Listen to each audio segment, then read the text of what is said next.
If it isn't on our way, doesn't fit your desire, or doesn't make you feel good, you'll walk right past it with no never mind. The reality of it is we peek, we look, we move, we do things based on the frequency of our emotion. Use this as an example. A man walking down the street in the rain. A woman walking down that same street in the rain. What's the difference that will get the woman picked up versus the guy? What if the man has 2 daughters? What if the woman has two kids with her walking in the rain? Ask yourself this question as you get deeper. What if your potential is laying down on the ground? What if your next ability to create something is right there on the ground, right there in front of you? What's stopping you from picking it up? What's stopping you from taking it to go forward? What's stopping you from picking up that knowledge that's in the rain? What's stopping you from picking up that guidance that's in the rain? This is what gives us insight into the bystander effect. Our reaction to the frequency of the waves and particles created by the emotional effects. If you never saw it on TV, would you even care? If that relationship was accepted as no more than a distraction, would it be a benefit? The bystander effect. It's time for us to stop being a bystander to our ego and our emotions and the things that stop us from being in the now. Let's get deep into this. Tuning in to tap out of the constraints of being the bystander. Welcome to the God Hour Podcast.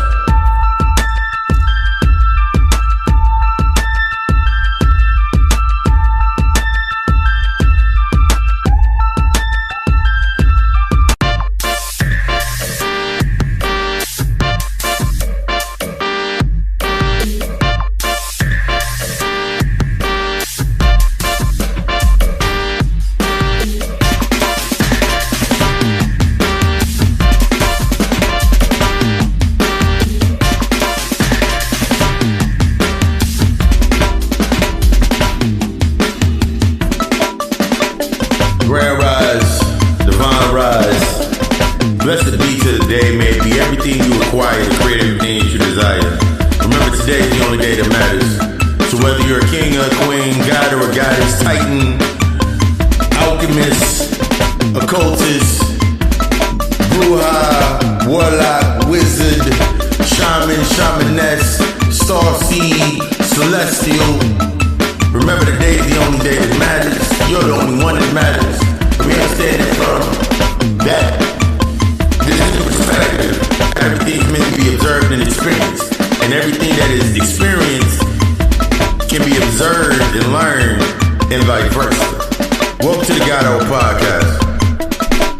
In season 4, this is episode 11. We don't get into it. It's about the bystander effect. That's the truth to the matter for us. We put ourselves in this sense of the life alert. Keeping ourselves alert and allowing our emotions to drive us to become that definition of a good Samaritan. We find ourselves saving face. Keeping ourselves available only to certain spaces to allow ourselves to remain in that identity. And this gets even deeper when we look at it as a simulation. Everything that we do based on that digital wasteland. Everything that we look at, everything that we put ourselves into that space to keep us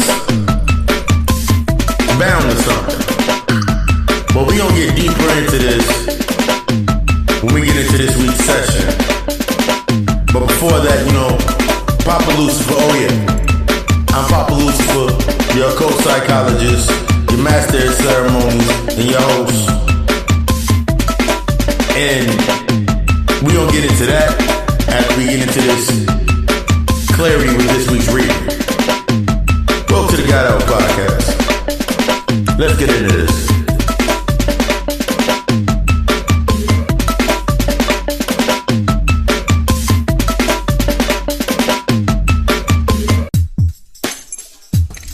Welcome.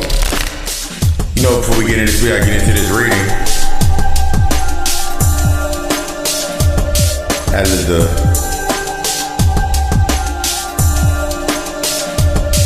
spirits in on this one. And let's come on and do that reading.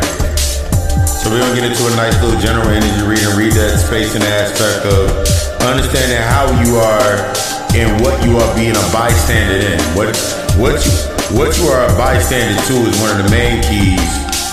So I'd like to these cards shuffle up real quick, get them shuffle, one more hit on them.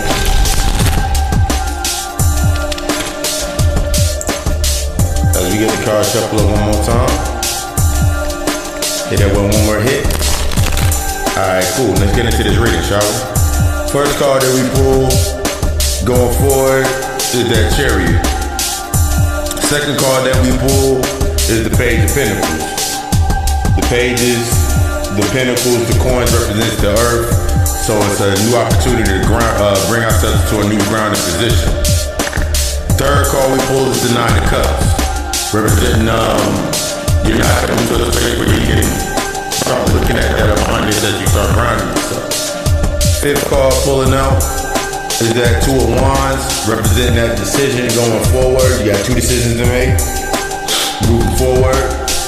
And that fifth card is that oh so beautiful. I love the Nine of Swords. A lot of people will get real antsy about the Nine of Swords, but the Nine of Swords gives you insight on moving through to what you need to do to make that decision. So let's get into this reading, shall we? First card illustrates moving forward. The steadfast changes going on in our life. Right now you're at a point where you're at a course of change. It's time to embrace the changes moving forward. It's time to embrace what's about to be kicked up. A lot of conflict that you're seeing right now is like, but if I do make this decision, if I decide no longer to deal with certain things, or deal with that person, or if I make that decision to end that job and move forward, what does it mean? It's time for you to stop being that bystander to your emotional tenants. It's time for you to stop being the bystander to allow everything else to go forward while you sit there like, okay, cool. It's celebrating others going forward. There's nothing wrong with celebrating everybody else making their steps moving forward. But the key to when you appreciate or you show love to something is what you do with that love and that appreciation. Seeing others move, like right now I'm feeling people are seeing people move forward, make changes, invest in those changes, embrace that space, and you may be seeming like, when is it my turn to move forward? It's when you're in the space where you're seeing others evolve.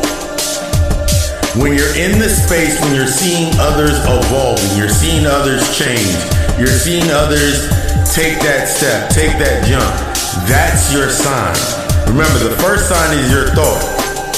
The second sign is going to be what you're seeing inside of your space. That's how you learn how to make that adjustment. That goes into the aspects of that Page of Pentacles. The Page of Pentacles represents that new opportunity. That new opportunity, that new chance to break ground. Remember, as I said, as you're moving forward, it's all about impact. It's no longer being the bystander to your emotion, because the emotion will always leave you anxious on, okay, cool, that means it's my time. All I gotta do is sit here in this space where I'm sitting at right now, but you're not paying attention. You got that friend, you got family members that are talking about getting that new job, moving out of state, moving to do something else, and you're still sitting here in this position stage, they're getting what they wanted. They're getting something that's blessing their fortune, their good fortune, where they're at. All I gotta do is sit where I'm at. That's not how it works. That's never been how it works. When you see people making a move, making a step, what you're seeing to observe from using their experience to observe something. Where are you stuck at? Where are you stagnant at? Where are you settling at? Because even when you see somebody making moves for what you'll call the quote-unquote wrong reasons, this is teaching you a discernment path outside of judgment. Even when you see somebody making something that may be for an empty reason or a hollow reason, that doesn't mean you can't observe to learn what are you doing in your life that seems hollow. It's always something to learn from. That goes into the aspects of that Nine of Cups. As you're finding this new grounding in observing through discernment, this will help you be able to look at your cup. Remember the nines represent the ends of cycles. So you're looking at your cup right in front of you. This is the end of that cycle of you filling up this cup the way that you've been filling it. You feel like, okay, cool, I need to get 2 jobs, or I've never seen anybody with 2 jobs have more money than somebody with 1 job. Hell, I've never seen anybody with 1 job have more money than somebody with 2 jobs. I've never seen it's all about making the energy and transmuting and allowing things to work for you. Everything that you're seeing inside your space right now is working for you. You have to stop being the bystander to your ego, and your ego providing going into those memories. This means you need to do that work. Going into that mind, that memory bank, and like, oh, but they've been doing that, but they got this, or the only reason that they're able to make that decision or make that step in their life is because they got their father in their life, they got their mother in their life, they got someone in their life that is paying, that is making sure they got some support. And then you start using judgment, and then you start going backwards instead of going forward. Look at this is time for you to look at your cup and how you're filling your cup. Look around you right now, and this is gonna help you make those decisions moving forward. You got 2 decisions, you got 2 paths that you're gonna make. Either you can keep going down the same path that's not investing in the reciprocity equal to what you're doing. And I'm not talking about physical aspects. I'm not talking about money. I'm not talking about that. I'm talking about providing you the tools to learn to open up to emotional clarity. If you find yourself shutting down in certain spaces because you feel like there's an irrelevance, I can't say this around certain people. If you feel you can't say it around certain people, but the people, think about it like this. In the decision that you're making and moving forward and finding new grounding in the new way that you fill your cup, it's not going to be based on this thought process of you sitting there like, you know what is their purpose in my life? Really look, this is when you start understanding people's purpose and their assignments in your life. Are they only meant there to be there because they're circumventing from energy that's already present? That means the only time you go around these certain people is to talk about things that you're using as a distraction instead of learning from it. Because remember, everything can be learned from down here. Everything is to be learned from down here. Everything can be fed on down here. But if you find yourself going into spaces where the energy matches that, guess what you're gonna keep doing? That 9 of Swords. You're gonna continue getting cut up and cut down. A lot of us like staying in this space of comfort no matter how bad it makes the cut. And we use those examples, these life alert examples that we don't get into, these examples of, that's my family, those are my friends, they work with me, they've been there for me. How have they been there for you? Ask yourself the true question. How have they been there for you? By helping you suppress and vent through a distraction. They allow you to sit there. They tell you you're right, or they tell you you're right, and they tell you everybody else is wrong. Remember, it ain't about being right or wrong. That's when you get cut down at.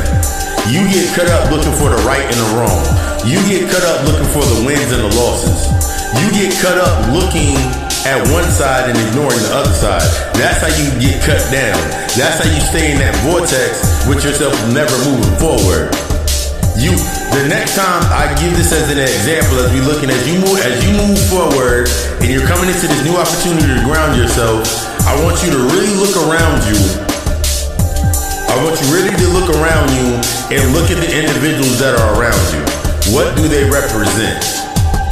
Look at yourself from this moment right now, and look at yourself the same time last year in 2020. Look at yourself the same time in 2019. Look at yourself at the same time in 2018. Let's just go back those 3 years. What is the same and what is different? What investments have you made into yourself?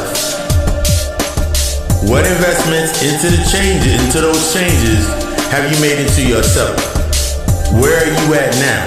Because this is what's gonna hurt a lot of people when you go forward in your healing, when you're going through the process and becoming the time of the healing, or becoming that healing process. You're not the same person that they used to depend on, or used to depend on them. You're gonna start noticing in your life right now that you're not the same sister that you were 3 years ago. You're not the same brother that you were 3 years ago. You're not the same friend, associate that you were 3 years ago. You're not the same son, you're not the same daughter, niece, nephew, uncle, whatever external title, you're not that same person. Because you're seeing things differently, it allows you to use that discernment to speak more clearly and from a higher space, that higher perspective. You're no longer looking at it based on balance. You're not looking at it based on the fear aspect. Because now you're looking at it like, oh, that's not my fault. You're taking blame for an aspect that has nothing to do with you. So you remain being the bystander. You try to be the protector, this innocent bystander, to block them from actually learning themselves. They'll never learn. Just like you will never learn if you're always looking for the distraction to keep you from taking the hit, from taking the fall, from taking the loss to learn, from taking that win from taking that window, taking that win through that pain, understanding that step. That's why you keep getting cut up. You keep going back on this same decision. You keep seeing, well, I gotta keep filling my cup. I gotta keep my cup full so I can keep only sustaining that space. Remember, the past is based on tolerance, and the future is based on anxiousness, and the now is based on, the depth is based in the now. Allow this message to resonate with you, and allow this message to resonate with you as you move forward throughout your day. If you're interested within readings or any of my other services, stay tuned to the Plug Talk. And after this break, we're gonna get into this session. I love you, you love us. I'll show you.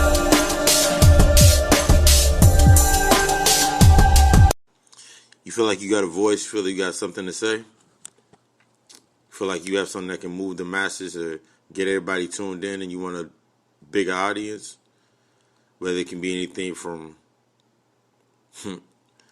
something like the God Hour, or anything from like sports, news, fashion week, whatever it may be. Let me put you on to something. The easiest way to do it is with the Anchor app. Biggest thing about it is free. There's creation tools that allow you to record and edit your podcast right from your phone or your computer. Anchor will even do all of the distribution for your podcast for you, so it can be heard on many other platforms such as Spotify, Apple Podcasts, and many more. You can make money. You also can make money from your podcast with a minimum listenership. It's everything you need to make a podcast all in one place. It's everything you need to get your voice heard and get what you feel that's in your heart and enter to your heart out to the masses. If you're interested, download the free Anchor app or go to Anchor FM to get started.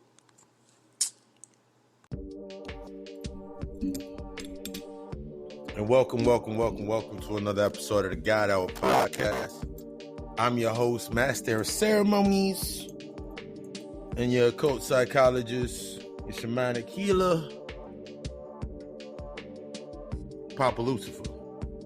And you know, we break down the session into 3 different segments. We're going to do 2 segments directly to the episode, and then, you know, we do the sneak peek of the show for the night. And this first segment is Life Alert. We've talked about the buzzwords before. The buzzwords, the actions, the things that drive our emotions to stay within a certain space. And based on that frequency effect, that stuck in that frequency, the effects of the frequency, that leads us to speaking up. Are we speaking up or are we talking at?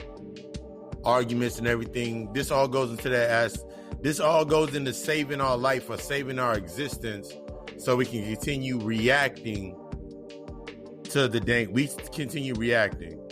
Here comes the truth to it. We give away too much of our fucking power. Every time that we look at something, we want to react to it based on see what they're doing now and see this what they're doing, so we can stay in the space of never really looking at ourselves. Remember, the one that's always the loudest is the one that has the least amount of understanding of their power. So when we look at the Life Alert, we'll use the Life Alert commercial from back in the day. I don't know if they still show that shit anymore. You know, I think everybody's seen the Life Alert commercials where they fall on the ground and they hit the button that says, I've fallen and I can't get up. This is what you do a lot of the times in your life. By not expressing or not learning emotional clarity, by not learning the deeper aspects of yourself, you become a bystander to your emotions. You become a bystander to your ego. You become a bystander to the trauma. You become a bystander. And as you're becoming this bystander in your life, I love the way the incense smell whenever I got them burning the lab with me. But you become a bystander. You look for these reasons outside of yourself and you don't understand why you stuck at a certain frequency. You wondering why you keep falling into these isolated, unfortunate events that allow you to continue reacting. Remember last week we talked about the hypervigilance, being stuck within that trauma and building that identity. We're talking about being the bystander to your own self. Think about it like this. Everything that you need, everything that you want, that you desire, everything that you want, you get. Everything that you want, you get. Everything that you need must be defined with inside self in order to understand the want, what you're getting, what you want. This is what happens in that breakdown, in that frequency, when we're stuck in this frequency dimension with ourselves, where we're not defining our needs. We're not defining ourselves. So we stay in this player one, stay in the player 2 ready position. We never can become player 1. We never become the first person shooter. We always stay in player 2 ready. And it's kind of like your life right now at a point in time, it's like, you remember when you were little. I remember when I was little and you didn't want your little sister or your little brother to mess up the game. So you would take the controller and you would, for back in the day, if it was like the Nintendo or the Super Nintendo, the one that got plugged in, even to the PlayStation when it got plugged in, you would unplug it slightly so it wouldn't connect, so it wouldn't fully connect, so they can look like they're doing something. And then you give them something. You be like, that's you right there in the corner making all the moves over there. That's you right there. I'm over here. You're helping me because you're over there in that corner doing that over there. That's what you're doing in your life right now. Based on being stuck in that frequency. Being that bystander to your own greatest potential. Being the bystander to your own greatest potential. Setting yourself up to automatically fail. Remember, if you don't plan to win, you plan to fail. If you don't plan to make an impact, you automatically plan to that failing mantra to stay in that space. Using this example, using one of the biggest examples of that, and being stuck in allowing your emotions to drive you. One of the ways that I speak when I'm doing a lecture, when I'm speaking to somebody or when working with my clients is, I want you to look at the aspects of your life where you at right now. I want you to look at, it's only been 3 months. It's about to be 3 months. January, February. Look at what you've done in the last 30 days. Let's take the first 30 days of this, 31 days of this 2021. What have you done? Ask yourself the true question and be honest with yourself. What have you done in the last 30 days when it comes into the aspects of you investing into the changes that you have made? This is where a lot of us fall short because we're still trying to keep this same identity intact. I stayed a bystander to what I truly wanted to do outside of my purpose based on limitation. And I used every single excuse in the world not to do something that I needed, that I know that I needed to define within me.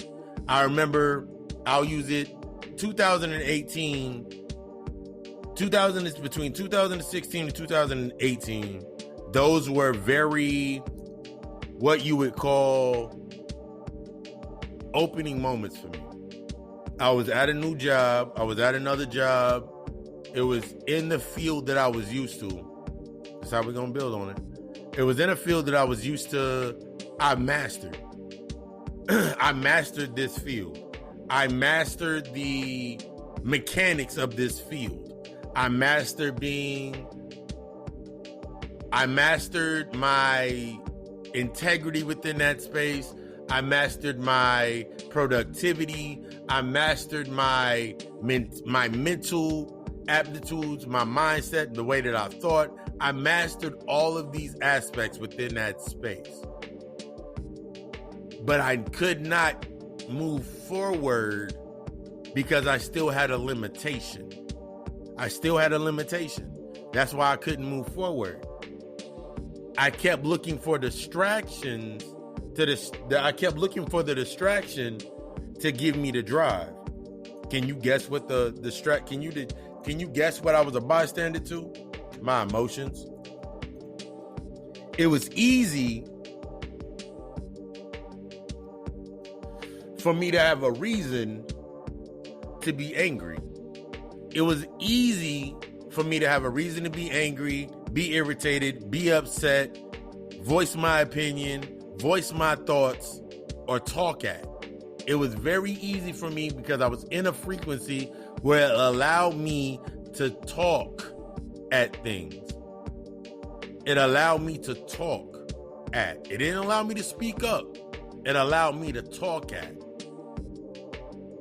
That's the biggest difference.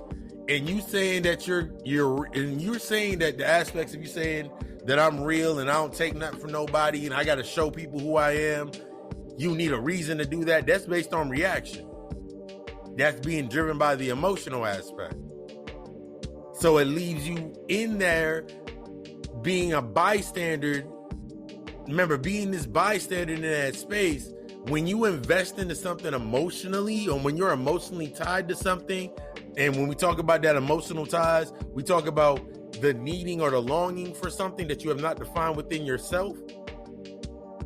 You're going through the aspects of the experience. So based on your experience in that space, how it makes you move, how it makes you react, that's when you start talking out, or you start talking that shit. Nah, man, because ain't nobody gonna sit here. And then it's like the coward. It's like you being the coward in that space, and you don't want no one to see you for any. You don't want anybody to see you as you. You don't want no one to see you as the true aspects of you.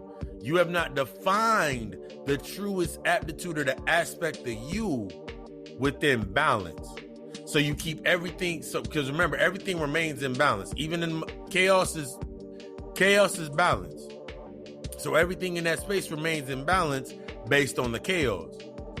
The chaos is the aspect of the acknowledgement of the chaotic aspect of the environment, and your emotions remaining out of balance keeps everything within balance. So as long as you're emotionally invested into this space based on that longing or that wanting, I need to have friends, whatever, you'll sit there. I remember sitting in that space every day with myself, like, all I want to do is go to work, make my money, and go the fuck home.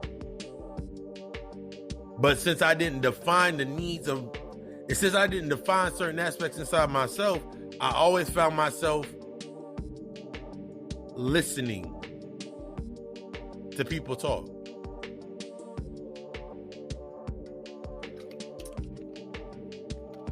I remember for a lot of times in myself, like, what made it different for me was I remember going to work and doing just that. I would go to work and I would go to work, do my job, do what I need to do. I say a joke, say a couple of jokes, but then I always be on my square. I'll always be in my position I need to be in. It wasn't until I got emotional, you feel me? This is the next level that I had to master. These are these tears within, when we talk about the G.O.D pillar, you got to master these expressions or these aspects of yourself. So I'm sitting in that space and I'm trying to maintain this. I have this certain mystique to myself. I always had this mysteriousness to myself. And because I did not define the needs within myself, I found myself venting or going out to where I would be suppressing certain aspects of myself instead of allowing them to come to the surface so I can deal with them. I would find myself in positions then I found myself going down or in a decline. Somebody would be talking about this, and this, and I felt like I was talking at them by giving them good information or giving them good advice. But they wouldn't listen to it. And I would get upset in the situation, like, how you can't listen to this bomb ass advice?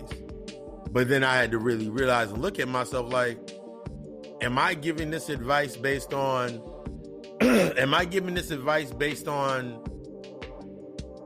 distracting myself? Or am I giving this advice really based in this fashion of planting that real seed, allowing it to do what it needs to do?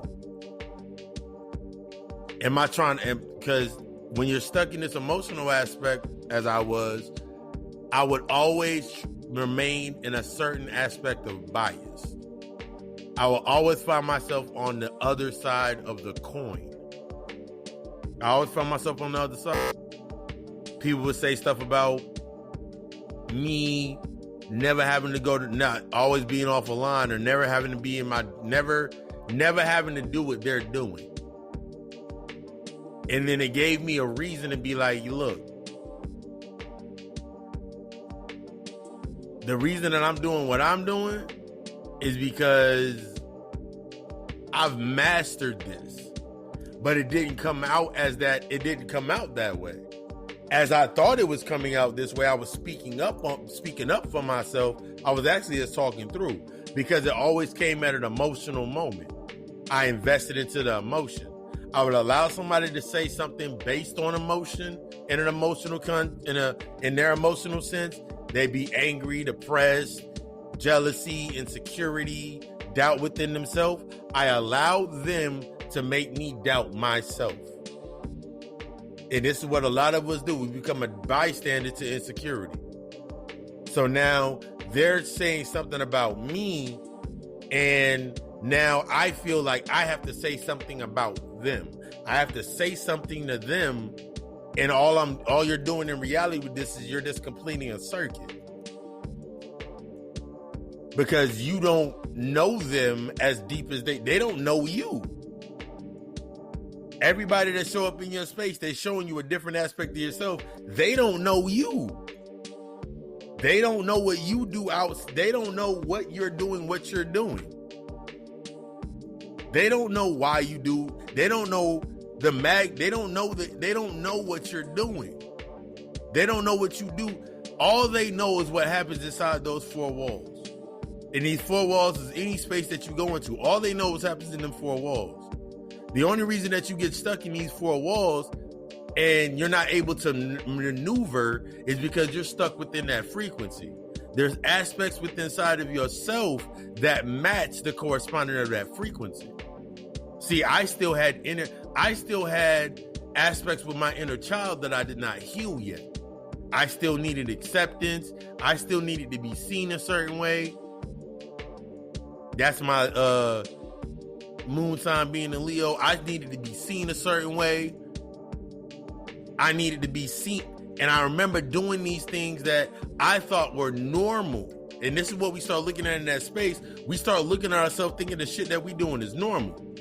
Which it is normal for you. But while you're doing it, that's the defining aspect to help you understand what you were doing. Like, I remember I would go to work early. I always go to work early, always be on time for work early. Always be at work like an hour, 30 minutes before.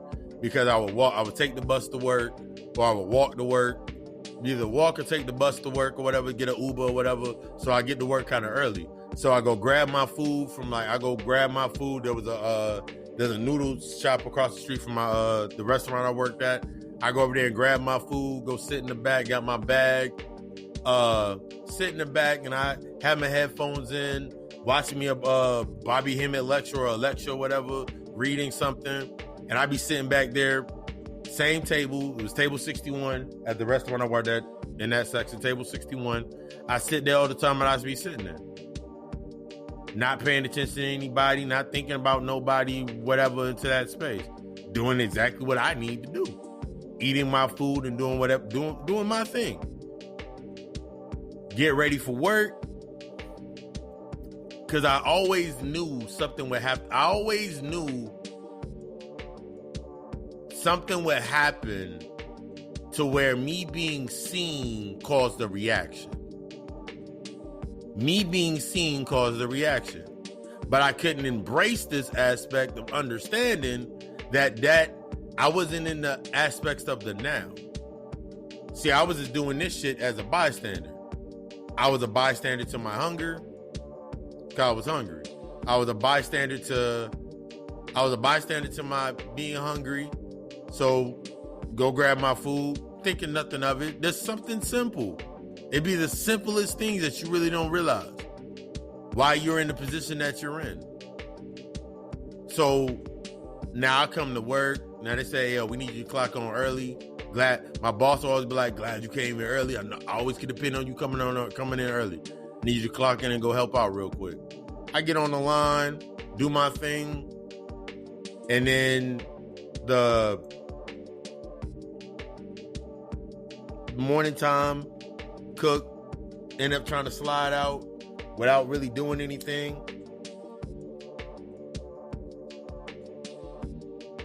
And then I find myself every single time getting upset. This nigga left and didn't clean up. This nigga left and didn't stock. This nigga left and didn't do this. This nigga left and didn't do this. This nigga left and didn't do this. But I wasn't internalizing it, and I would just be talking out. I'd be talking out loud. I'd be allowing my emotions to run the show. So I'm sitting there saying this after they left. And I noticed every single time my boss would always say the same exact thing. Why didn't you say something while he was here? Why didn't you come to us when he was here? We can't do anything now that he's gone. It's over with. And then when I really started looking at my aspects of my emotion, I was like, damn, they right. It does me no good to sit here and complain or say anything, because in reality, I could have easily brought that to the surface and spoke out. And I noticed this was synonymous with me in my healing process when I was going through my healing, becoming the healing process. I remember I was no longer being a bystander. I remember coming into work early. I would get my food, have my food sitting in the back, and then I would go into the office. I would take my bags into the back, and I remember stopping by the office, talking to my KM or talking to my GM. They both be in the office around the same day every Monday because they be doing inventory, and I'll be like, "Hey, bosses, before old buddy leave, can we please make sure that he is doing cleaning up and making sure, because like him seeing me come in early, he uses this as a point for him to be able to leave early." And then my boss asked me, he was like, "So why do you come in early?" I come in early because I'm going to eat my food in the back. Why I come in early really doesn't have anything to do with it. I come into work early to eat my food, and because I know something, I know what's going to happen at this point in time. It happens around the same time every single time. So I call myself at first coming in early. This is me defining it.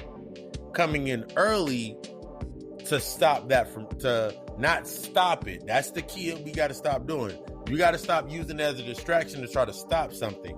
Allow the flow. I come in early so that when I know that it's about to happen, I can define it and then point it out. I can speak out on it. I can't speak out on it if I'm not here. He was like, my GM looked at me and was like, all he said, he told my KM, he told her, he was like, make sure that he get all his stuff done. This made me a pariah. This made me a pariah. And I remember this is the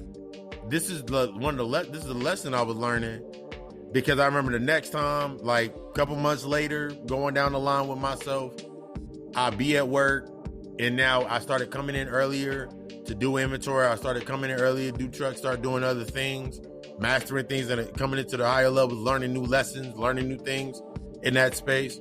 My usual. But the way I was going to it now, it wasn't based on reaction, it was based on response. So now I'm sitting there in the same position. Everything that you do has a counterbalance. Everything you're going to do is have a corresponding to keep it within balance. So me going in there saying that, it required somebody for him to come back and be able to say, well, make sure that they clean this up at night and do this at night or do this at night. And now instead of me now reacting, I was like, oh, we're going to do it back and forth. His was based on emotion, but since I was allowing myself to respond, I was like, okay, I'll make sure all of that's done.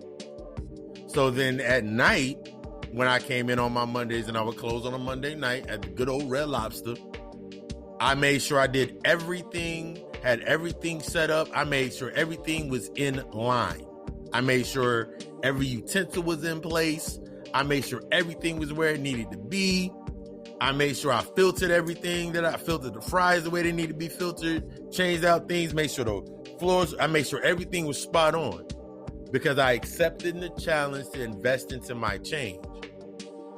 I accepted the challenge of the inherent change that is always constant, and I invested into it, not based on reaction, but based on response. It didn't matter whoever else outside of me was doing it based on reaction. I was doing it on response. So when I would come in the next day, There was no more excuse. This is the key of what you're doing with yourself. While you hitting this life of love button or that panic button, see, they're not doing this, so they're not doing that. You got to realize that you're no longer the individual that is susceptible to that emotional aspect. You got to be able to come in that shit with clarity and be like, you know what? I'm no longer this individual that they can say into that space. I'm staying true to my core. I'm going to my job to do work and then leave. I'm going to my job to do my work and then I'm leaving out. I will make sure that everything based on my being in that now point, me being in the integrity of myself, mastering my position so I can move forward. What I noticed was I was moving forward and they weren't moving anywhere. I would notice it would be the same thing over and over and over, the continuum. They would keep using the same aspects or saying the same things.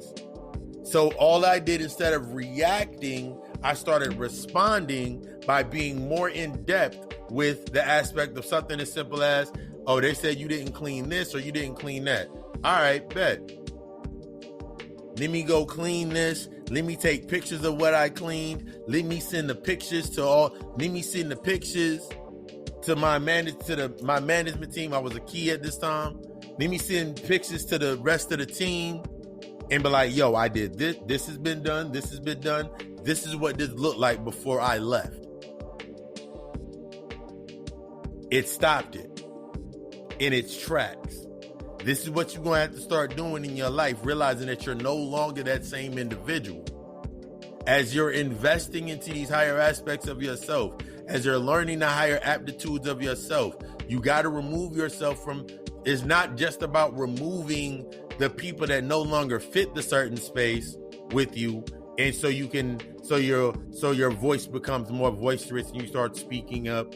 It's about removing the aspects within inside of yourself that led you to that position or that emotional imbalance in the first place. Remember, you cannot be affected unless it's already inside of you. You cannot be corrupted unless you're already been corrupted, unless you're already corrupted within. You can't, if they haven't defined their needs, they have filters in the external aspects, the same ones that you used to use. So I'm sitting there at my job and I'm like, they're upset because at the end of the week, they're telling me to leave. Why? Because why did I trigger you? Because I would come into work early and always have to clock in because I'll be using their emotional aspects of, I'm going to show him. What are you showing me? That I can clock in early and get 30 extra minutes? I'm allotted 40 hours a week. If I got to come in early, I come in an hour early, and every single day that I work, I got to clock in 30 minutes early. 30 plus 30 minutes plus 30 minutes, that's an hour. So if I do that 2-3 times out the week, coming in early, that's 3 hours. So that 40 hours now becomes 43 hours.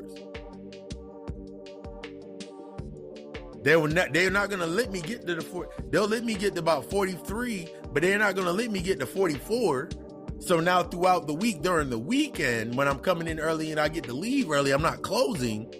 You upset because they saying, yo, Los, get out of here. You mad because they saying, Los, get out of here.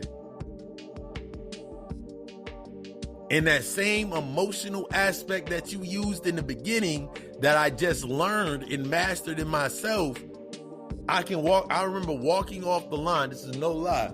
I remember walking off the line, not even a minute would go by. I walk by the office, go clock out, go grab my bag, come back around, and the shift in shambles. So they depended upon me to save face. See that? They depended on me to save face. They depended on me to save face. They depended on my identity to save face. They were romanticizing, making me, they were in a state of romanticism. And that's what we're about to get into next. Y'all like it out there? Thank you for choosing the God Hour. Told you we back with this one. But yeah, while you're moving through your space, while you're moving into your healing process, remember there's nothing in this space is irrelevant. Everything down here is meant to be learned from based on the experience and that observation. Only when I was able to master through my experiences and understand the aspects of my experience, because I went through many fucking jobs. And it was always the same thing. And what I thought was normal was, it was normal in the aspects of it being the truth within that space. But for myself, the thing that wasn't normal was it was normal to happen within that space, but the thing that was not normal was the reaction. So for us, we keep trying to saving our face based on reaction, based on saving face or saving that identity. Always trying to maintain at a certain position. Remember before, a couple of weeks ago, I got into that. I told you about those emotional channels. And this week, over the next couple of weeks, we're going to be getting into these, lessons of these emotional channels and understanding why I was in every space, by every position, I kept reacting the same way while I was still talking up. It was because I was still trying to save face or maintain an identity.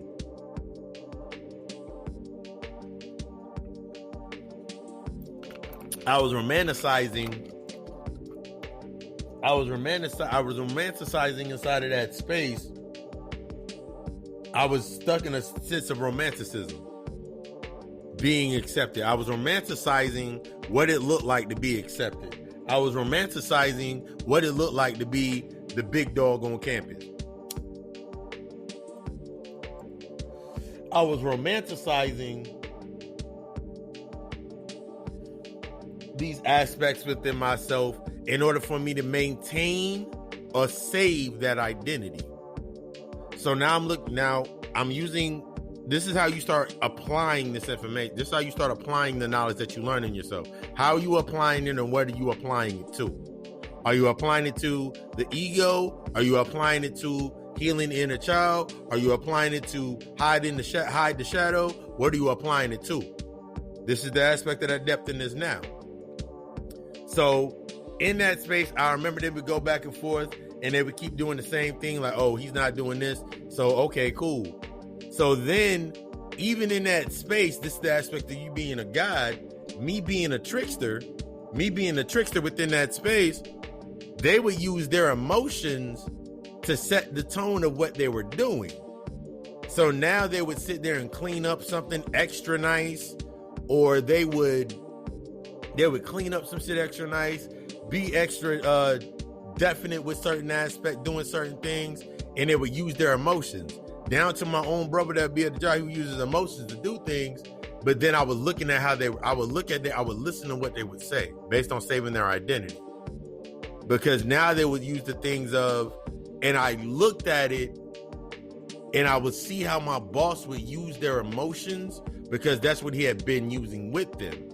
This is another way for me to break out of this pattern, or break out of this being a bystander inside of this space, being used as the bystander. Remember, in doing what you can, it revolves around the foundation of usage. That means you being used or you using something. It revolves around the aspects of that usage. That's one of the main things that it revolves around. It revolves around the aspect of usage, how it's to be used within that position, within that space. And I never noticed it until I started looking like, yo, they're using their emotions to get them to do certain things or be a certain way. Remember, doing what you can is on the foundation of tolerance, usage, and a lack mindset. That's emotional. That's staying in emotional imbalance and emotional immaturity. So he would use them in a sense of using them based on their tolerance, based on their lack of money.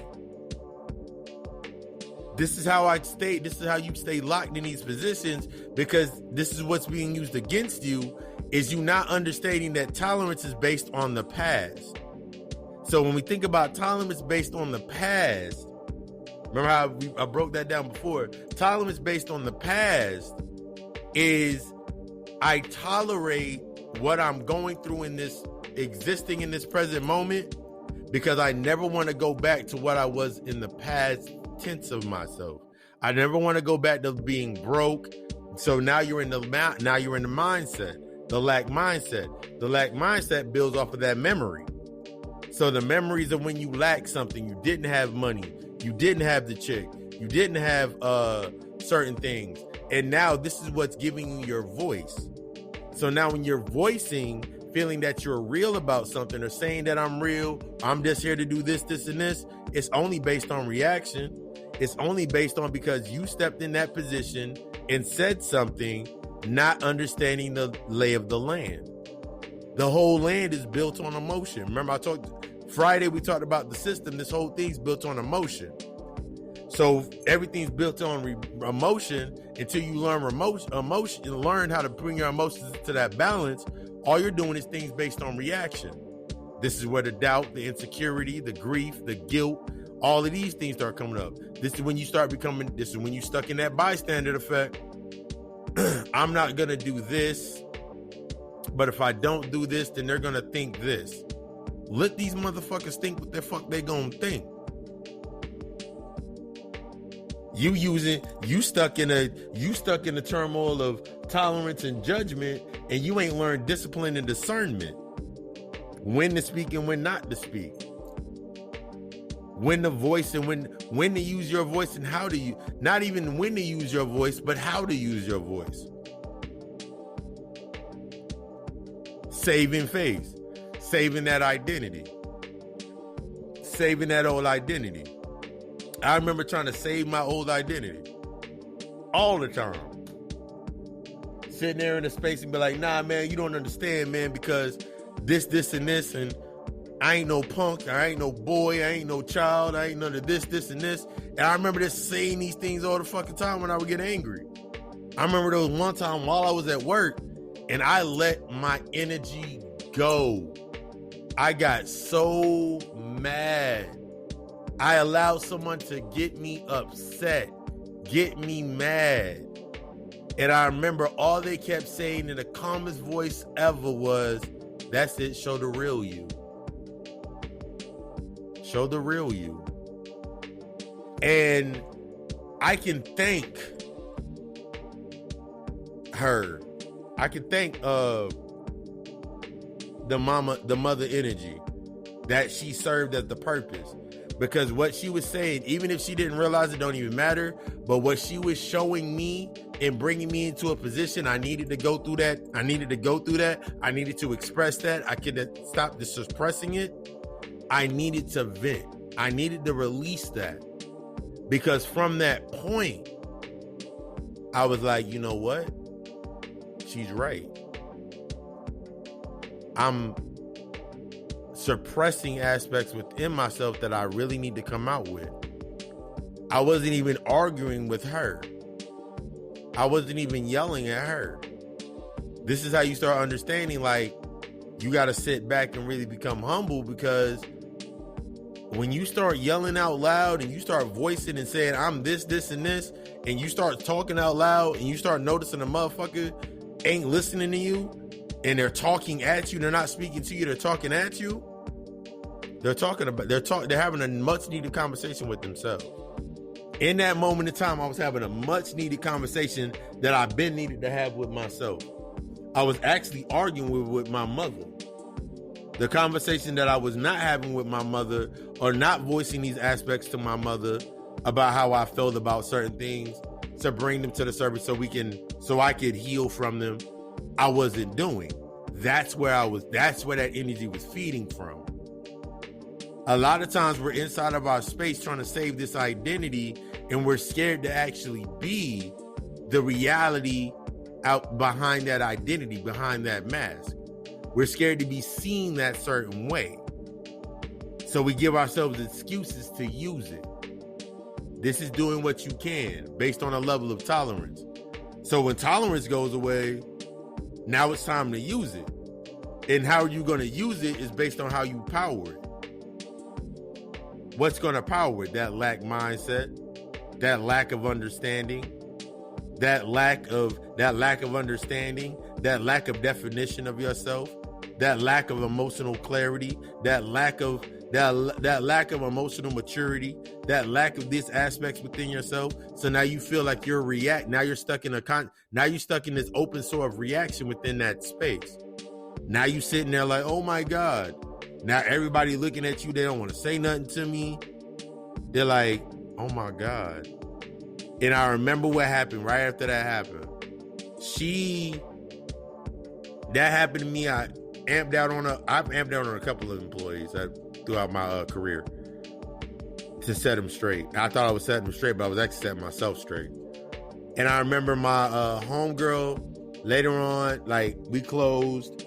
We were close. She was closing up front, and we got off work, and we did our parking lot talk outside. She was like, "Charlie, you should never let anybody get to you like that. You know that. You know you better than that. Look at everything that you've done. Look at everything that you're doing, and you can't allow people to get to you like that." And I was like, "You're right, but I feel like I needed that to happen." She was like, "How so?" I was like, "I really feel like I needed that to happen because in the reality of it, if I didn't, all I'll be doing is coming out here telling you how I'll be giving you the feelings behind it I'll be giving you I'll be speaking through the identity. I had to destroy that identity. See, a lot of times we go into these spaces, we don't allow the identity to be destroyed, that personality to be destroyed. You dig? We try to give it, once we are exposed to that space, we try to bring the fractures of that identity back together so it can be seen that way still. So at that point in time, I lost that identity. I lost that mask. So I had to go through the process of becoming the healing process. This is the most important part, becoming the healing process, in order for me to actually go through the vulnerability phase. Because you cannot go through the vulnerability state wearing the mask. You cannot go through the abyss of vulnerability, the abyss of truth, the abyss of being open, responsibility, accountability. You can't go through these cycles in these abysses within these abysses, or these isolated pillars inside yourself, the monoliths inside of yourself, moving in a narrative wearing the mask. Because all you're going to be doing, you're going to be losing power as you give the mask more power, giving the ego more power, giving the emotional imbalance more power. After a couple of weeks, me and Mama T, we didn't really see eye to eye for a little bit. But I remember she was like feeling some type of way. And I remember I was sitting there, and one day everybody was like, "Man, you got to talk to her." I was like, "Yeah, I know." I remember I walked up to her. I was like, "Mama T, I wanted to first thank you before I even apologize. I want to first thank you before I even apologize." She was like, "Shouldn't you apologize before you say thank you?" No. Listen, I want to say thank you because without that moment, I would have not gotten to the source or the root of what was inside of me that I had to deal with.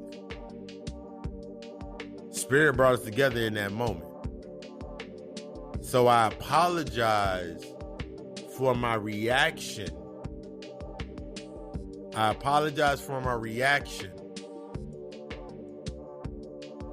But I thank you for your response. Your response, what you repeated, show the real you, show the real you, show the real you. Now, it doesn't matter if you were saying it from a space of, yeah, I'm the one that got you to act that way, or I'm got the way to show you out because you were Capricorn, and I understand that Capricorn energy, bringing that out of me.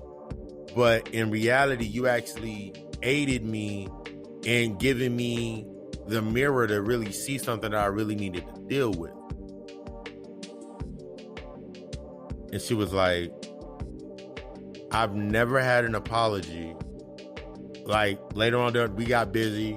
We sitting there rocking out, me and her. I'm in the window, she's behind me, we in the window. And there was many other times where like she was going through things in herself. I started seeing the things she was going through. And like we was on point doing our thing. And at the end of the shift, she was like, throughout this whole shift, I wanted to remain stuck. But you took it away. So now I'm about to give you a thank you and apology because you took it away. I couldn't use that as my I couldn't use that. And I'm paraphrasing. She couldn't use it as a defining point so she can continue reacting in that same space. At least not with me. Ever since that day after we were done with that moment in time, nothing between us ever like popped off. We were always moving, making our moves, doing what we needed to do. There were still things that she needed to deal with, but that was on her. But we were in a space of balance. We were in a space of balance. I learned vulnerability to be able to admit to my stuff, and then she actually started learning those aspects with herself. As you start to evolve, everything around you is going to continue either doing what it's doing, being the bystander. You're going to start noticing others are still trying to save face. They got used to it. She was old. She was like 50 at the time, 50, 51 at the time. I'm in there. I'm only like 33. So you got to start looking at these gaps in this time and start understanding that just like in me, there's emotional points that I got stuck in my life. I remember listening to stories with her. I was able to actually apply this information to the whole apology, to the process of she was in the things that she had been through, left her emotionally stunted at whatever age, whenever these things happen. This is when you start looking at the space. This is when you start looking, just like this is the reality of it. This is experience and observation. Your experiences left you in a certain space in time, locked in that emotional piece. So being 12, being 13, whatever age that it happened, being 20, 30, whatever, whenever it happened. So now you're only reacting from that space, that emotional memory in that space. You're using this identity that you created to get through that, or to actually bypass it. You didn't go through it, you bypassed it. I'm gonna break down how you went through it and you didn't go through it, you bypassed it. Because whenever a trauma comes up, you have a choice. Either you go through it to learn. The only way that you are going through it is by learning from it. Anything else is bypassing it. You bypass that emotional aspect because you created this identity within that space in order for you to bypass it. And that's why I always say the first step to you understanding your trauma and coming into the space with your trauma is admitting that you benefited from said trauma. Because until you admit that you benefited from said trauma, you don't understand said trauma. Therefore, the same events in parallel based on that energy can happen again. That same pressure that happened to you when you were at that age can happen to your child of that age. Does that make sense now? That same aspect of whatever energy inside that space that happened to you at that age is going to happen again in that same cycle based on whatever it is. So let's say you have a kid, whatever happened to you around the age that your traumatic event happened, that same energy will become the pressure in that new space. This builds out to that same energy will find a way to circumvent because you have not defined it. So it's going to take you into areas and positions that are based on romanticism. This is the romanticism. We don't get deep into the hopeless romantic on Friday. I'm gonna give you a little bit. We don't get into a little bit right today. Most of us are stuck in this state of romanticism. This hopeless romantic. We're lusting for the longing for something. So now let's use that. I'm gonna build you an environment. If you come to my house, you come to this crib. There's no hiding in this crib. There's no hiding here. There's no suppression here. There's no hiding, no suppression here. The way that the energy is set up in this space, the way that the energy is set up in my space, and the way that it flows in my space is openness and removing. You will be dying inside of this space. The way I got Mama Death I got Mama Death position in the space.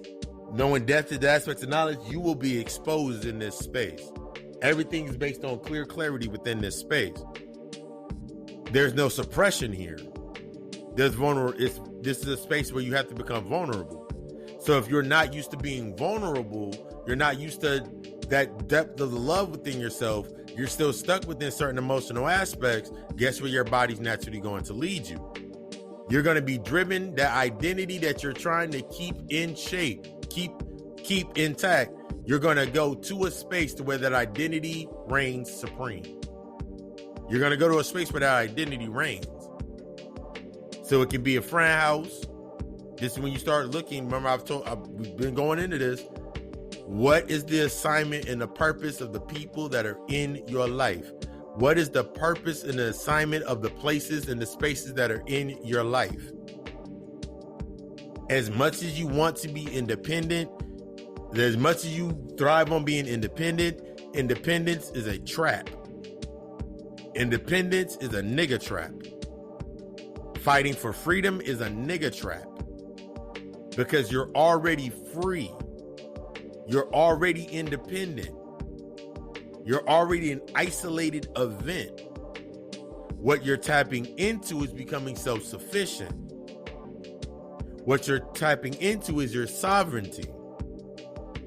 Your sovereignty is your authority and the authority into the intimacy of your the attunement with your power. That's the only way you can become sovereign, is once you have defined your power. Anything short of that is maintaining or saving face or romanticizing what it looks like, how that mask can make you, I can wear this mask of independence and I can get a man. I can wear this mask of independence because I don't need this, this, and this. But guess what? You still in need of something when you're independent. You still gonna need something. The independent artist needs someone to distribute their publishing. The self-sufficient artist the self-sufficient artist has their own publishing company, has learned how to self-publish.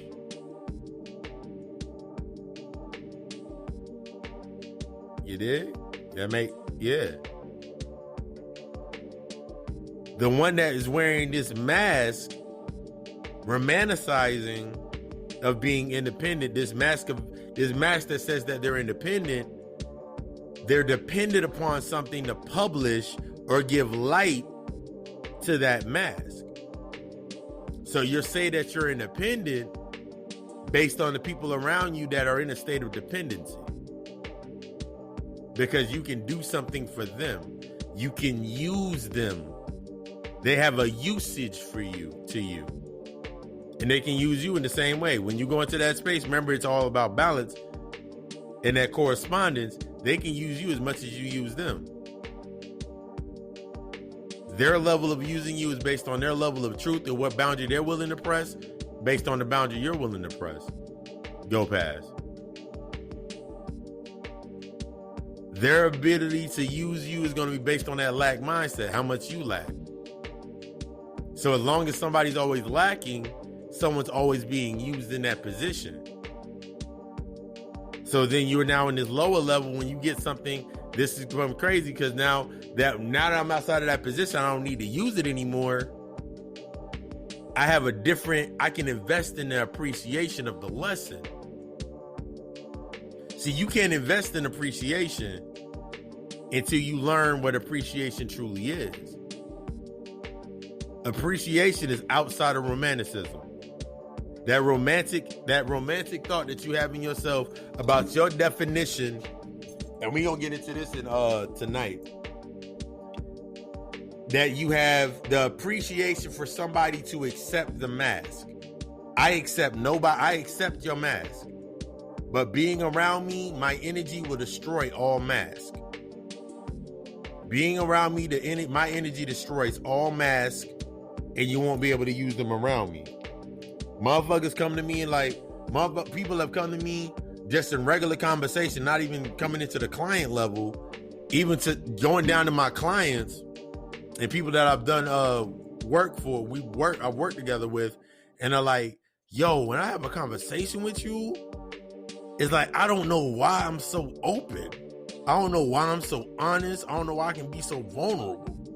It be getting scary sometimes. That's why I like back up a little bit. But I don't know why I can come and tell you all of these things and not feel anything. I was like, because there's no filter here with me. There's truly no filters and no mask.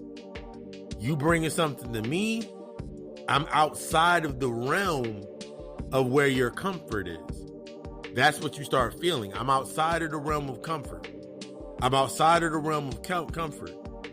So what you may think is small, I'm about the microcosm as well as the macro. I'm about the pieces as much as I can study the pieces and see the big picture at the same time. The small pieces are the experiences. The big picture is the observation. The small pieces are the experiences. The big picture is the observation. So I can take them small pieces and I can learn from them and I can teach on them. And then show you through the observation of the bigger picture in the path. That's my purpose. So when people come to me, if they're not ready for that, you gonna get it if you come into the space. But that also goes into the space, like when you come into that position, you're ready for it. People don't come to me, and every time, this is when you gotta start understanding, when you come into that position, when you state your purpose, when you stating what it is, you're accepting everything that comes into that space. It's going to challenge you. That mask that you keep trying to put on ain't gonna work no more. Your feelings are, what you're gonna notice is your feelings are gonna start getting hurt a lot more in trying to maintain that mask. You're gonna notice your feelings are gonna start getting hurt a lot more trying to maintain that mask.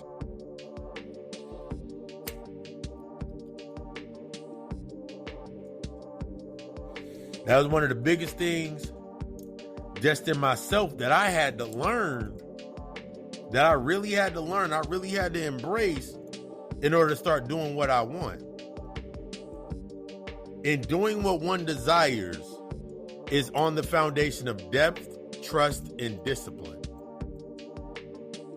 In doing what one desires, it requires depth, trust, and discipline.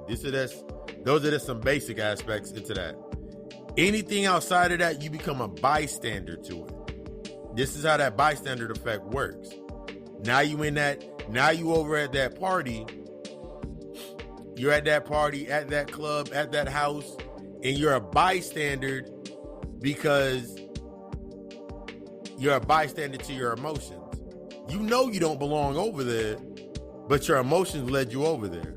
Something that you're going through that you have not defined or understood yet is why you keep going into that position. Because you need someone to give you something or tell you something based on what you want. What gives you, based on knowing. Give you an example.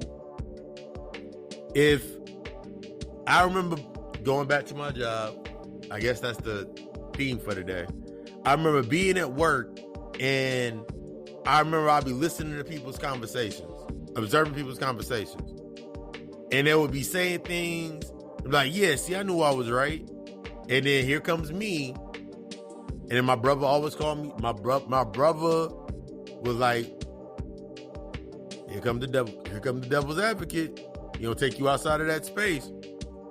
I was like, did you ever look at it this way? It'll be something simple. I'll say something simple. And for the rest of the damn night or for the rest of the damn shift, they sitting there like, wow. Up until my last time there, one of my homies, one of my people I work with, they were like, I don't think they be knowing what you be saying. I be picking up on what you're saying. I don't think they be noticing it. Do y'all notice what he be saying? I was like, bruh, it ain't for them to notice. The reason that you caught on to it is because it's speaking to something deeper inside you. But before we get into this aspect, sneak peek.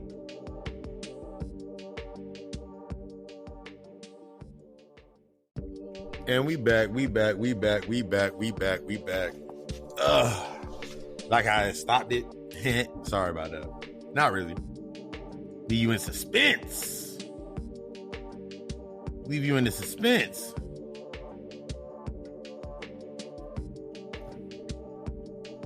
Leave you in the suspense. But yeah, you become this bystander. And when it comes time for things that are inside of your space that are going to challenge you, you're not ready for those challenges. And this leads us into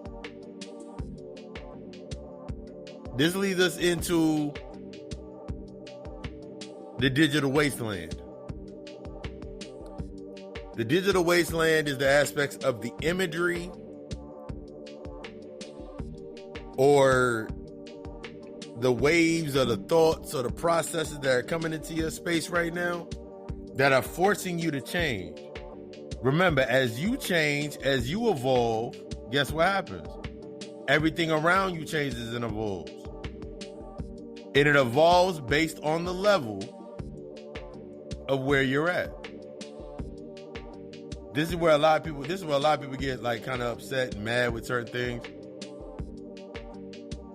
And this is what basically we're getting into tonight. I wanted to like drop a little bit. We want to drop a little bit today. We're going to drop a little bit right now, so you have something to build into when y'all come and tap in with us tonight. But I'm sitting here looking at this position where I'm at. I'm like, yo, shit is coming out exactly how it need to be coming out. And one of these things, for example,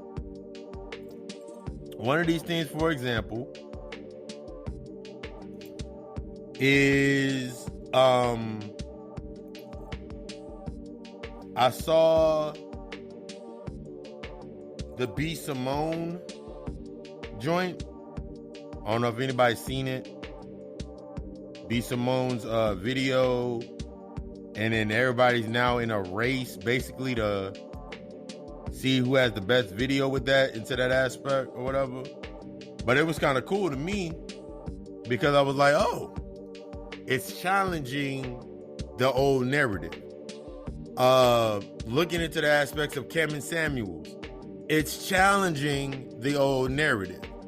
You got people still using bias.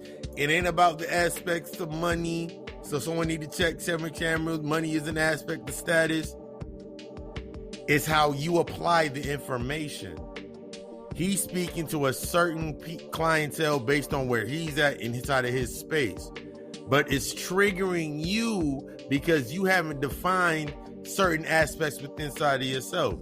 Similar to the B. Simone joint. You haven't defined these certain aspects inside of yourself. That's why it can trigger you. Remember, it only can trigger you It only can trigger you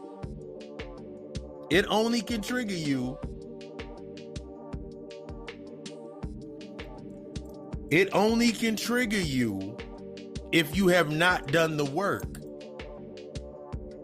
The only way Kevin Samuels can trigger you is if you have not done the work. In an overall aspect, I can agree by accepting everything that he says, because I can take each one of these things based from a state of observation and understanding through experience and understand the aspects of what he's speaking on and use it to benefit for me. That don't mean anybody else got to benefit, but I can do that. That's similar to like when I watch the big homie Derek Grace on Instagram and the things that he says, leveraging things through your LLC, all of these aspects, building yourself into this, putting in this work. He's not saying that you don't deserve to have fun and you don't deserve to have fun and the party and do all of these things. But before you do that, you got to invest into yourself. They say the same thing, just from two different aspects of experiences for me to pull information from. This is pulling from the digital land, that digital wasteland. You calling it garbage. You in your feelings, so it's garbage. It's something that you have because you can't accept the challenge. It's something triggering you. It's making you it's challenging everything that you become comfortable in using in your space, in your point in time, where you at right now in this moment. It's made you comfortable. And now that since that shit made you comfortable, you're like, yeah, that's how I look at life. And this is life right here. And boom, boom, boom. I've been doing this my entire life. You moving based on reaction. You stuck in this aspect of reaction with yourself. You stuck in that shit. It's okay that you stuck in that frequency. You don't want to remove that mask. You got comfortable in wearing that mask. That mask got you some things. That mask got you some play. That mask got you some pussy. That mask got you some dick. That mask got you some money. That mask got you a win. That mask got you a couple of wins. But I can guarantee the losses or the lessons that need to be learned outweigh those wins every single time. Remember, this whole space is based on what is sacrifice. Sacrificing shit down here. Feeding down here. So everything is based on lessons down here. So if you don't have more lessons than wins, you don't have more lessons, you're always going to be looking at your victories to give power to that mask. So whenever you do go into a space, you're going to use shit on the surface. You're going to post that meme. You're going to like that meme. You're going to like this video. You're going to attach to something. This is all based into that romanticism because it fits where you at. You gonna only go for the things that fit where you're at. And then you're gonna put on the surface of that mask things of where you haven't gone truly in depth. But we gonna get into that during tonight, 7 p.m. Eastern Standard Time, Facebook Live, Rock Hollow Nijas, God Hour Show, Digital Wasteland. But I wanted to get that out. I wanted to get a little bit of this out there now.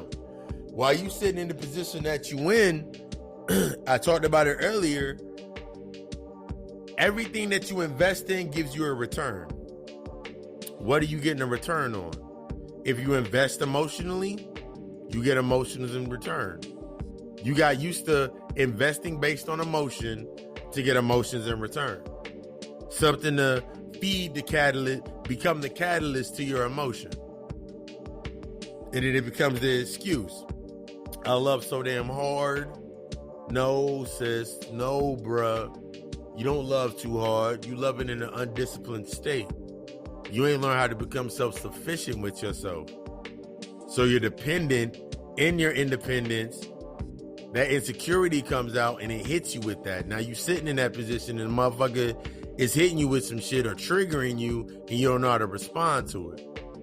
Shorty made your ass sit the fuck down and you don't know how to react to it. Okay, there's no reaction. You don't know what to say. Therefore, you don't know what to say, i.e. you don't know how to react. Bro, big homie sat your ass down and now you don't know how to react. You don't know what to say. You don't know how to react to it. That's where you stuck at. You don't know how to react. You stuck. You like, damn. I can't hit him with the usual. I can't hit him with the usual. I can't hit him with the usual shit. You're no longer that person anymore. That ain't you. That's not you. That's never been you. That's not gonna be you no more. That's not you. That never was you. All they were doing is copying your behaviors and your emotions, making it think it was you. The copycat. That's the doppelganger. That's the bystander. You were the bystander or the doppelganger copying based on the behaviors and the emotions. Can I guarantee every position that you go into, in order for you to feel like you fit there, you react based on the emotions or you tell a story. Then you get stuck talking about stories. Girl, you remember that one time back in 2000, back in the 2000s when we were going through this, and this. Bruh, you remember back in the year 2000? And this is when you start monitoring people around you, because 9 times out of 10, everybody that's around me always brings me something new. I don't care what it is, how big it is, how small they think it is. They always bring something new to the surface. And if they're not bringing something new to the surface, that's my time to invest into the change based on expansion by, like, you keep telling me the same exact story every single time. Same ending, same middle, same beginning. Or you omit certain parts of the story. What did you learn from that? What did you learn from the story? Your homegirl every fucking time get involved with a dude. What did you learn from that? Damn, I did learn something from that. Bruh, every time you get with this chick, every time you get with a chick, it follow the same line of events. What did you learn from it?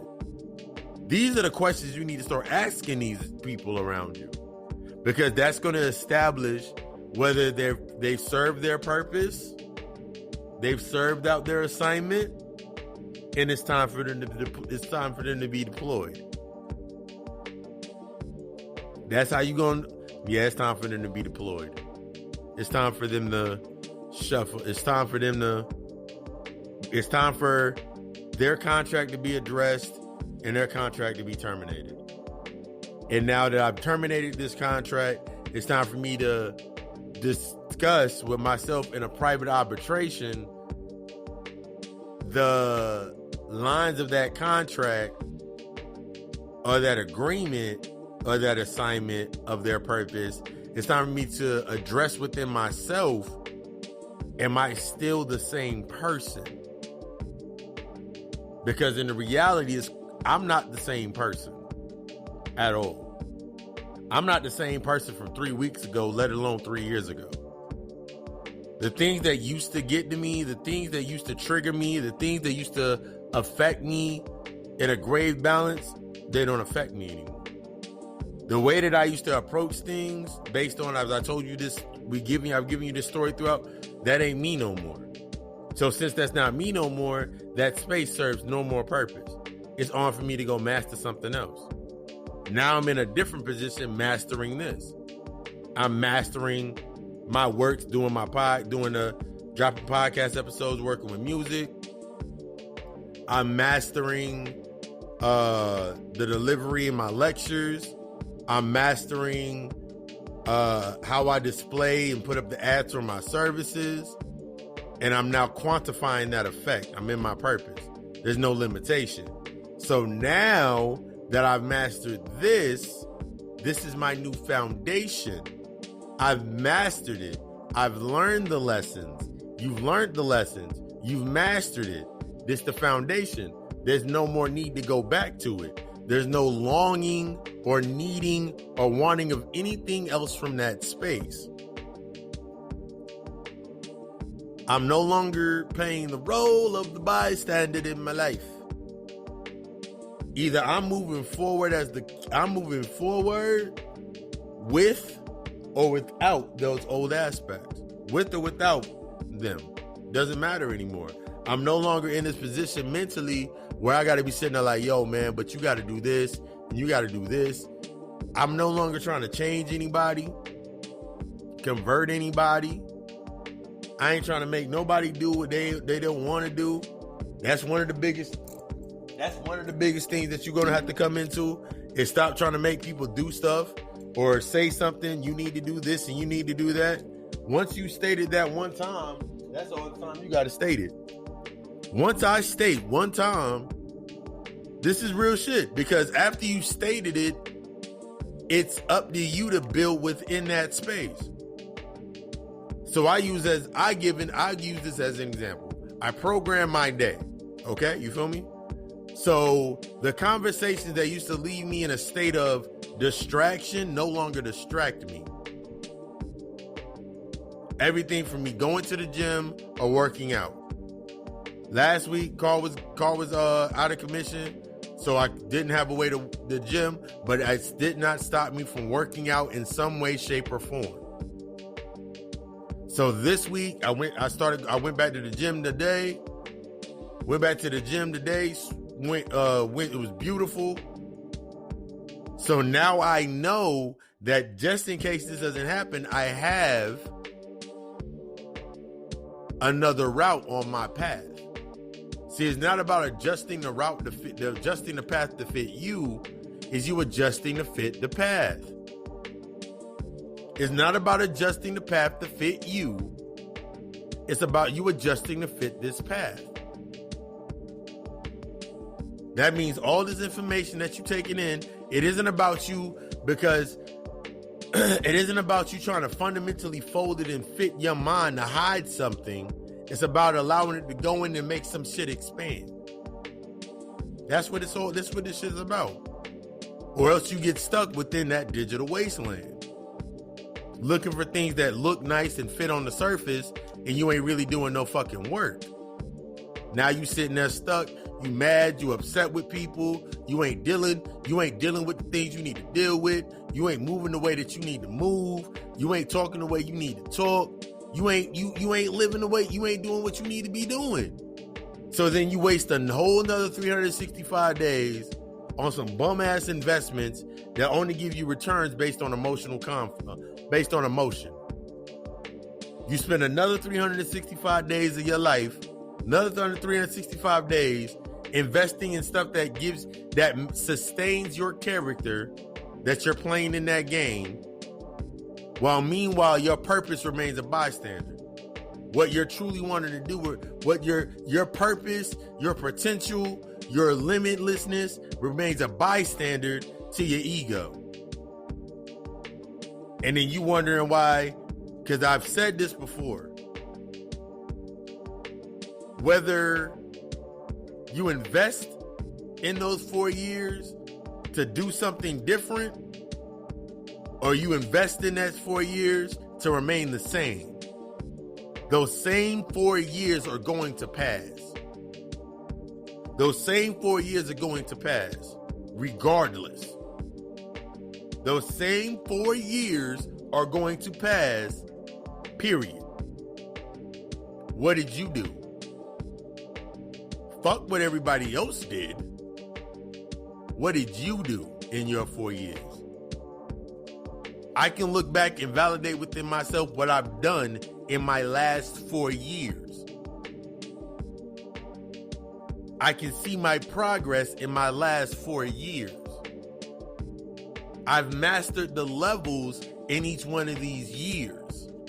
I've mastered them. I've had when I had to master it in the Trinity is the aspects of the mental aspects of the mental or the psyche healing aspect, the emotional balances, and bring yourself into that the physical fruition of your path. Mastering the path is the physical aspect. Mastering the mental, that's the discipline. Mastering the emotion, that's the energy, that's the depth, that's the vulnerability. Mastering the purpose, that's the path. That's how you build that foundation to do what you desire. I do what I desire. If it does not fit in me doing what I desire, based on discipline, based on expanding, based on growing, based on becoming something better, based on constantly evolving, it's not in my life.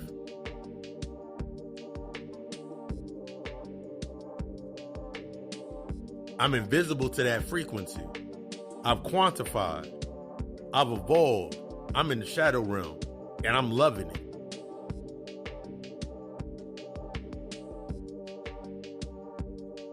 Yeah. But I just wanted to get the aspect of the digital wasteland. Building the aspect of you trying to stop trying to save face. Stop hitting that life alert button. Stop going, the life alert button is the safe houses that we talked about on Friday during the Friday night lectures. Last Friday, it's up now on my YouTube channel, Gadical Alchemist. When we got into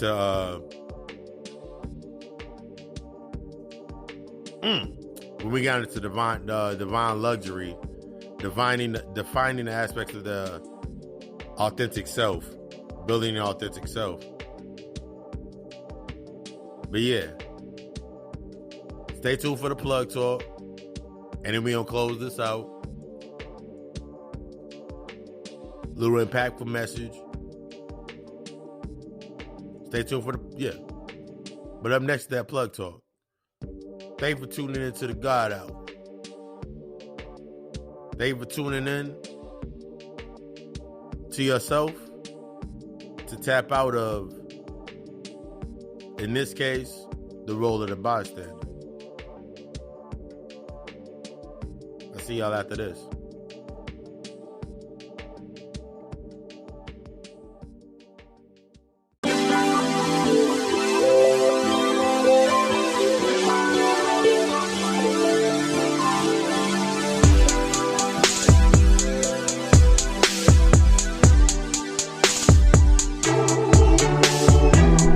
Of course, that is plugged in. God Talk, Plug Talk. Everything's going on in the world. The God Call Alchemist. LLC.com. Prices have went up on it was a very successful. I wanted to push it, you see, did that aspect. But the emotional challenge spread, the emotional channel, the emotional gate opening spread, or the gate opening spread.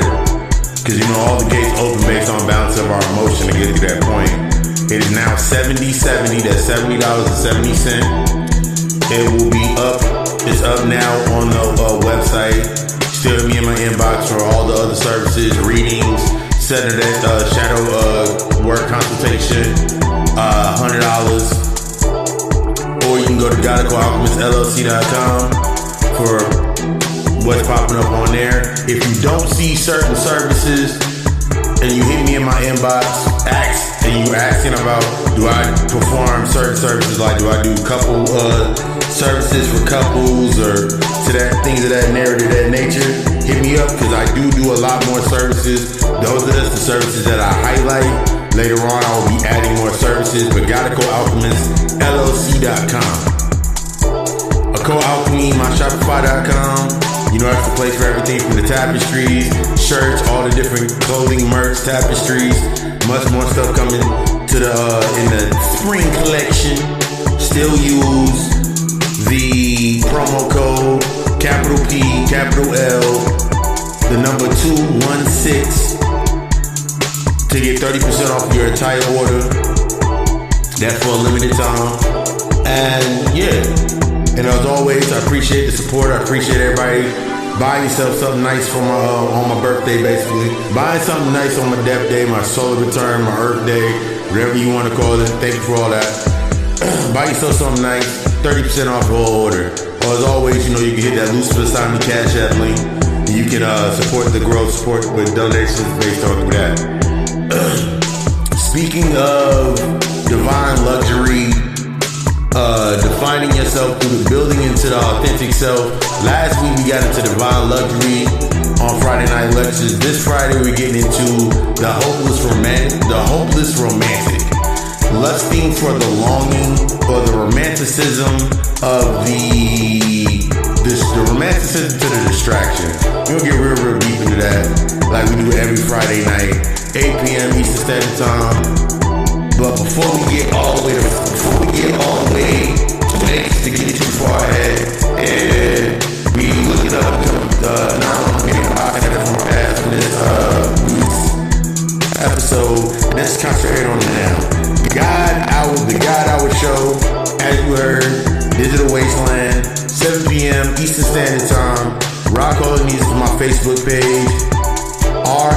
CARLONEGUS. 7 p.m. Eastern Standard Time, Facebook Live, The God Hour Show, live readings.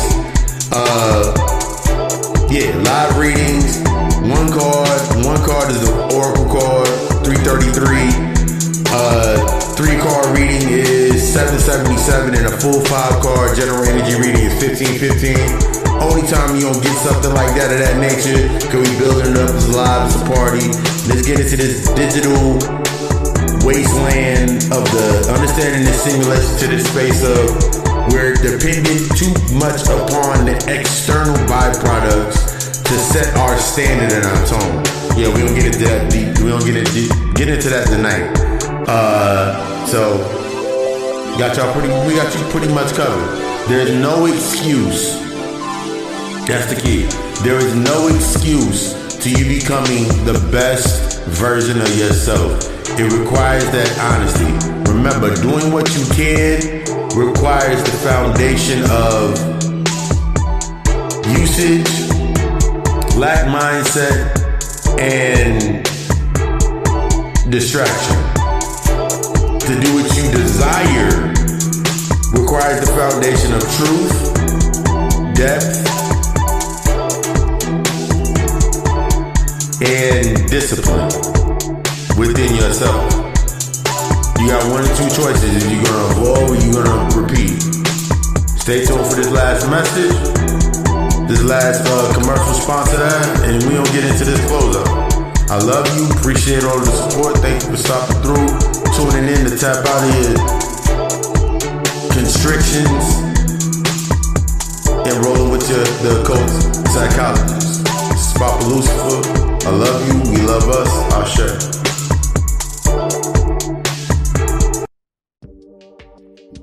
So, what did we learn today? I don't know why that sounds like an evil ass clown. But what did we learn today? In being that bystander effect, it's less about the being the life alert for others and starting to be the life alert for self. It's less about saving face for others and then learning the scars behind that mask. It's accepting the challenges that come up in that space that are triggering to force you to become something more through learning, through observation, and not investing and trying to make it an emotional experience.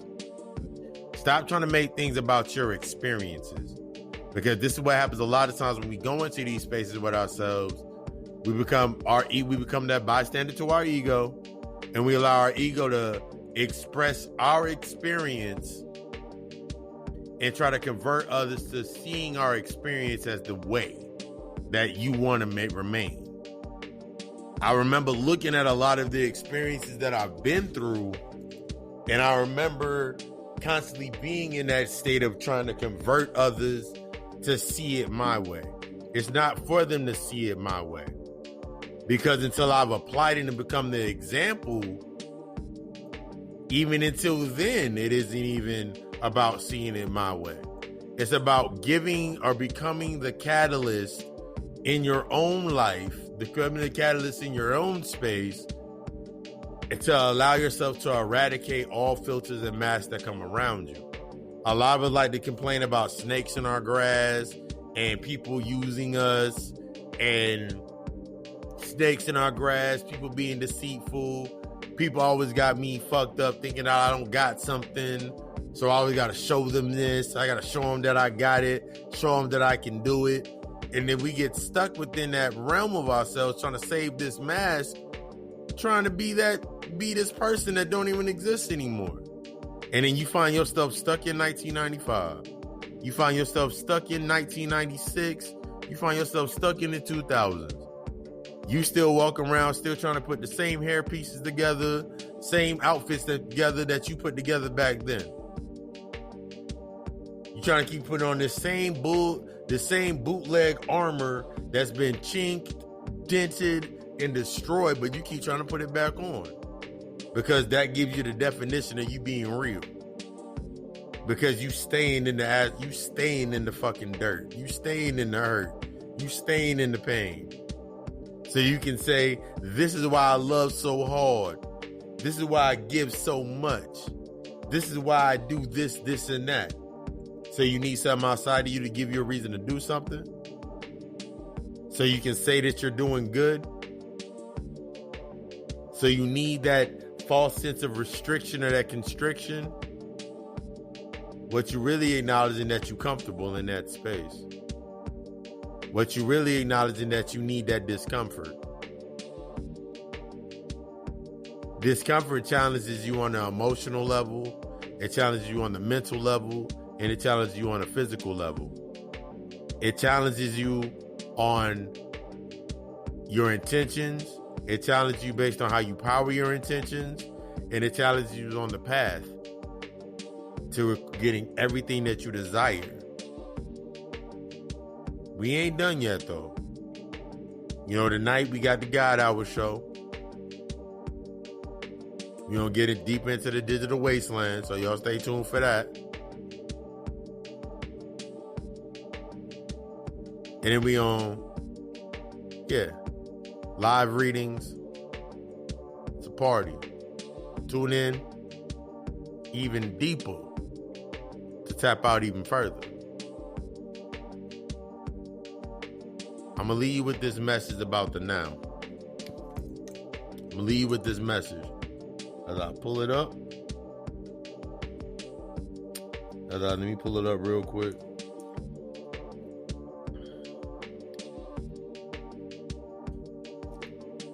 As I slide over here like this.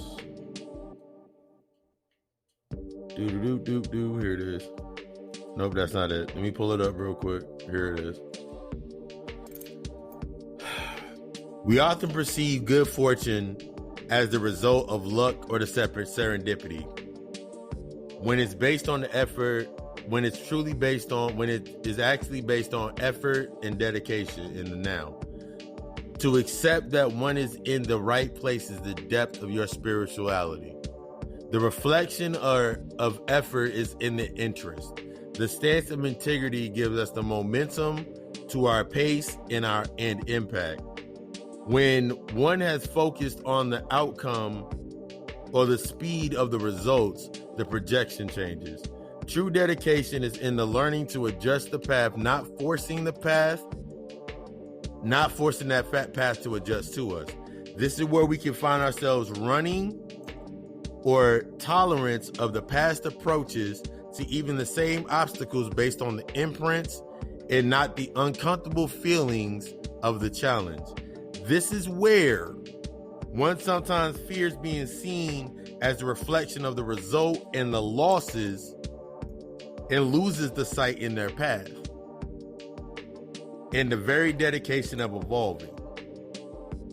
Sometimes becoming the bystander in their own life by way of the ego, the body, absent of the understanding and applying the works. I'm going to give it to you like this. Set the tone from the point of determination into growing. If you wouldn't become it, then why would you allow it to be? Even if you learn to move forward, your fortune moves forward in not just removing those obstacles, but addressing and removing the version of the identity of the body that is the reflection of the destruction. I just want you to be fucking great. That was this week's blog. That was today's blog. That was yesterday's blog post. But it ties into this message. I just want you to be the fucking best. In order to become the fucking best, it's going to take you tapping in deep into yourself and actually start doing that work. You got one or two choices here to repeat. That's what I'm here for. I see y'all tonight. I appreciate you for tapping in, listening to the God Hour. Show that support, share, let the knowledge do what it's supposed to do. Until next time, until we meet again. I love you. We love us. Ashe.